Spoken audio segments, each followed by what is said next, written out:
حدیث نبی صلی اللہ علیہ وسلم۔ رسول اللہ صلی اللہ علیہ وسلم نے ایک شخص کو اپنا ایک خط دے کر بھیجا اور اسے یہ حکم دیا کہ اسے حاکم بحرین کے پاس لے جائے۔ بحرین کے حاکم نے وہ خط کسریٰ شاہ ایران کے پاس بھیج دیا۔ جس وقت اس نے وہ خط پڑھا تو چاک کر ڈالا۔ راوی کہتے ہیں اور میرا خیال ہے کہ ابن مسیب نے اس کے بعد مجھ سے کہا، اس واقعے کو سن کر رسول اللہ صلی اللہ علیہ وسلم نے اہل ایران کے لیے بد دعا کی کہ وہ بھی چاک شدہ خط کی طرح ٹکڑے ٹکڑے ہو جائیں۔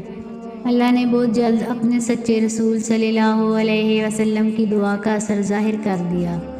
صحیح بخاری حدیث نمبر 64۔ رسول اللہ صلی اللہ علیہ وسلم نے کسی بادشاہ کے نام دعوت اسلام دینے کے لیے ایک خط لکھا یا لکھنے کا ارادہ کیا تو آپ صلی اللہ علیہ وسلم سے کہا گیا کہ وہ بغیر مہر کے خط نہیں پڑھتے، یعنی بے مہر کے خط کو مستند نہیں سمجھتے۔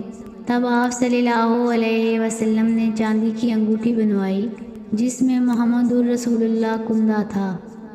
صحیح بخاری حدیث نمبر 65۔